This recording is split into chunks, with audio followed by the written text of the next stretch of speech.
Selamat petang, Cikgu. Saya Gopepei dan rakan saya Bawatarani. Kami merupakan pelajar semester 7 dari UC Utara Malaysia di UM.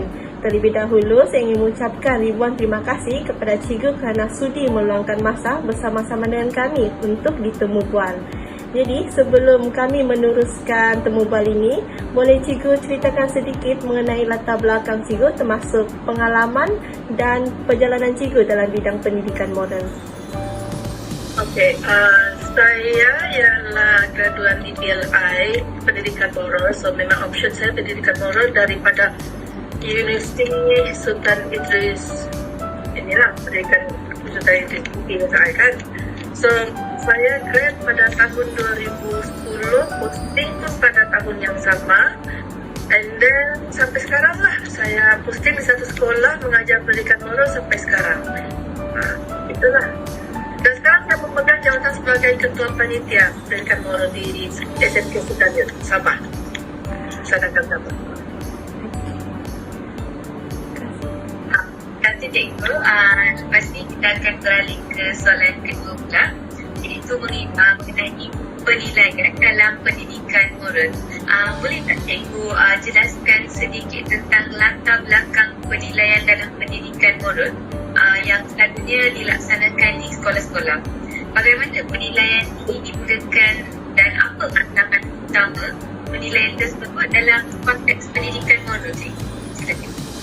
Okey, sebelum ini kita punya silibus yang adalah KBSN, kurikulum ke-1 sekolah menengah. So semasa itu pendidikan moral memang satu subjek yang wajib jugalah bagi pelajar yang bukan Islam sebagai salah satu alternatif kepada pelajar bukan Islam semasa pelajar Islam belajar pendidikan Islam. So pada masa itu penilaian ada dua jenis. Yang pertama yang bertulis, untuk ini untuk SPM, cerita untuk SPM. Yang pertama dua jenis, yang pertama yang bertulis yang mereka duduki di SPM, dan yang kedua adalah melalui kerja khusus. Cuma berapa persentage maka diambil daripada kerja khusus itu kami tidak dimaklumkan sebab itu maklumat sulit. So anyway, pelajar kena siapkan kerja khusus di mana mereka kena buat 4 kerja amal dan 8 esei tentang moral. So buat laporan kerja amal, 4 laporan dan 8 esei lah. Kemudian diorang kena hantar info SPM dan kami sebagai cikgu kena key in lah maka berapa diorang dapat, and then barulah ada ujian tertulis lah untuk SPM. Tapi since 2021 kita beralih kepada KSSM, iaitu kurikulum standard sekolah menengah. Okay. So untuk moral dia memang saya boleh cakap 100% berubah compared to KBSM. Okay. 100% berubah sebab pertama dia tidak ada lagi penilaian melalui kerja khusus, dia cuma ada ujian tertulis. Okay. Kemudian satu lagi dia punya kertas soalan memang more to kebat. Tahu kebat kan juga kan? Okay. So dia kertas soalan memang more to kebat. Soalan dia lebih kepada bagi dilema moral kepada pelajar, and then pelajar kena analyze, and then bagi jawapan mereka, pendapat mereka dari segi moral. So memang kalau diikutkan penilaian itu memang based on pengetahuan dorang dan juga pemahaman dorang tentang nilai-nilai murni lah dalam kehidupan seharian, which is for me it's a good thing jugalah sebab benda ini menggalakkan pelajar untuk berfikir secara kritis tentang sesuatu situasi dalam moral itu. So kalau ikutkan dalam pengajaran pula, kalau dalam kelas penilaian itu dibuat dalam base 3. Pertama pengetahuan moral, emosi moral dan juga pelakon moral. So pelakon moral tu lebih kepada Pengetahuan moral lebih kepada sejauh mana mereka faham konsep yang diajar. Lepas itu kalau emosi moral sejauh mana mereka menghayati nilai yang diterapkan. And then kalau pelakuan tu sejauh mana mereka boleh tunjukkan yang dorang berkelakuan moral dalam, at least lah dalam penulisan. Itulah caranya kalau yang daripada dulu hingga sekarang lah penilaian moral tu. Okay, terima kasih Cikgu. Seterusnya, bolehkah Cikgu berkongsi dengan kami mengenai kelebihan atau kelemahan penilaian pendidikan moral yang diaplikasi dan apa yang Cikgu rasa telah memberi impak positif terhadap pelajar dan jika ada terdapat sebarang cabaran atau kekurangan dalam pelaksanaan penilaian ini? Kelebihan yang penilaian sekarang ini, pertama dia memang mencapai murid. Okay? Dia menggalakkan murid untuk cakna tentang isu-isu semasa. Okay, so orang kena up to date lah dengan isu semasa sebab soalan very wide, sangat luas. Soalan dilema dia sangat luas walaupun ada silibus dia, tapi soalan itu boleh apa-apa sahaja. Okay, contohnya tentang norma masyarakat pun lebih kepada kalau norma masyarakat global macam lebih meluas lah sehingga ke peringkat global. And then so pelajar kena cakna lah tentang isu semasa. Satu lagi soalan kalau penilaian moral ni memang betul menguji hebat pelajar, macam mana diorang perlu beri justifikasi kepada keputusan yang diorang cuba buat. Sebab itu soalan sekarang ni lebih banyak dilema diberikan, and then pelajar kena selesaikan dilema tu dan berikan justifikasinya. Justifikasi based on moral lah. Okay, so let's say lah contoh kalau dia perlu lepaskan seorang pekerja yang didapati mencuri. Dia bagi peluang. So why dia bagi peluang? So dia kena terangkan. So means pelajar kita yang sekarang dorang diajar untuk dididik untuk apa tu, menjelaskan supaya dorang berfikir dengan lebih mendalam, supaya dorang perlu faham kenapa tindakan itu bermoral atau tidak bermoral dan kenapa perlu dorang ambil tindakan bermoral. Begitulah. Okay.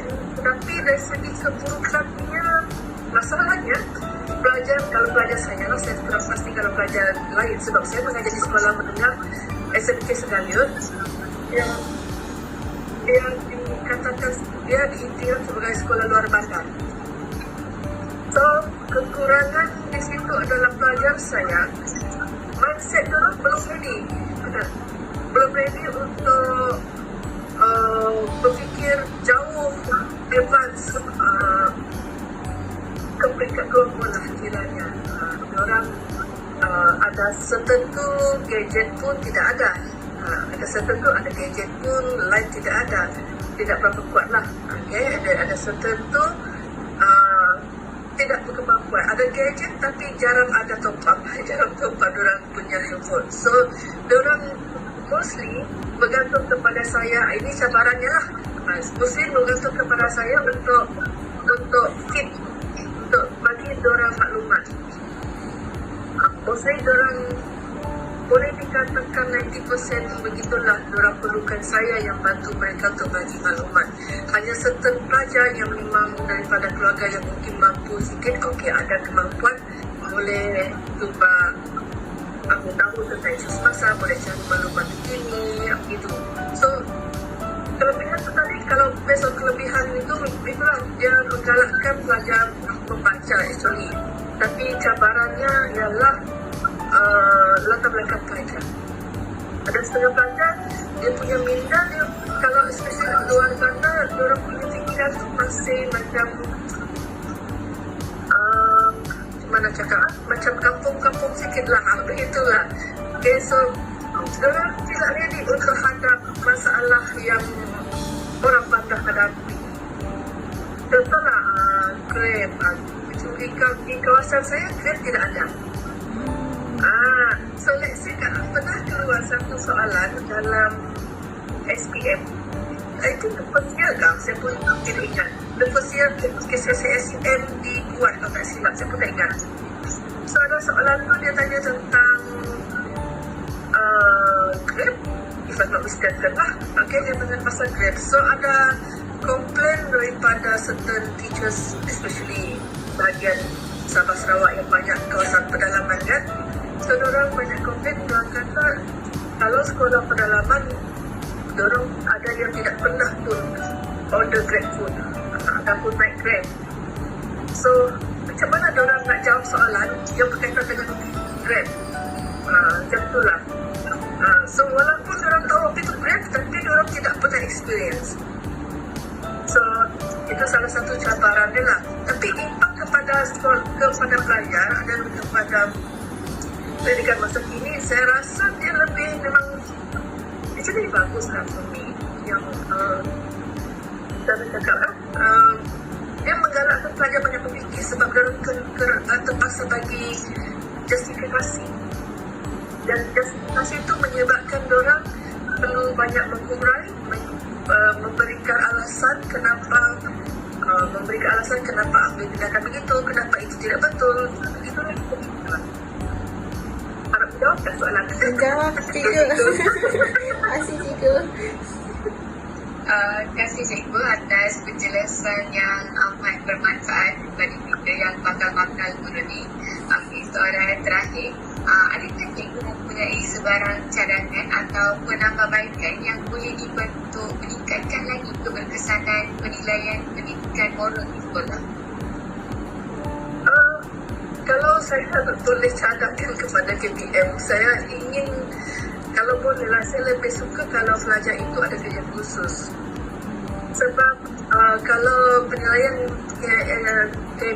KSSM yang sekarang, dia memang 100% markah pelajar untuk moral ialah bergantung kepada ujian bertulis sahaja. And then pendidikan moral hanya ada satu paper. Ironik paper yang hanya ada satu paper, kalau tak silap saya.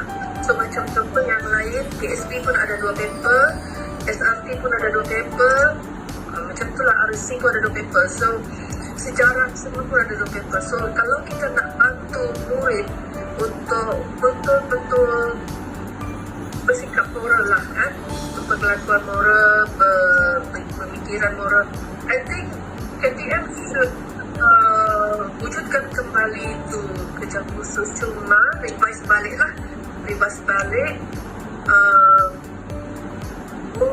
buat satu projek ataupun satu khidmat masyarakat, something like that. Satu saja pun cukup. So sepatutnya kertas itu, kalau kertas SPM itu lebih kepada maybe 30% begitulah. 30% ialah kerja khusus, 70% ialah bertulis lah. So kalau saya dapat cadangkan begitulah. Tapi actually dalam pendidikan moral, dalam pengajaran yang biasa tu kan, masa tingkatan 1 sampai tingkatan 3 memang pelajar digalakkan buat projek. Cuma itulah tekanan masalah yang menyebabkannya.